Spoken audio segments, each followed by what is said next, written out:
2006 সালে নাসার স্পিটজার space telescope প্রথমে HH4950 এর একটি ঝাপসা চিত্র তোলে।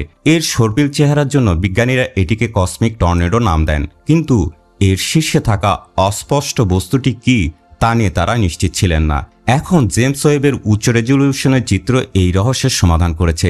এটি আসলে একটি দূরবর্তী সর্পিল গ্যালাক্সি, যার চারপাশে রয়েছে অসংখ্য পটভূমির গ্যালাক্সির সমুদ্র। HH4950 আমাদের মিল্কি ওয়ে ছায়াপথের ক্যামেলিয়ন 1 ক্লাউড কমপ্লেক্সে অবস্থিত। এটি পৃথিবী থেকে মাত্র 625 আলোকবর্ষ দূরে। এই অঞ্চল আমাদের ছায়াপথের নিকটতম নক্ষত্র গঠনের কেন্দ্রগুলির অন্যতম একটি। এখানে অসংখ্য নিম্নভরের নক্ষত্র জন্ম নিচ্ছে, যারা আমাদের সূর্যের মতোই।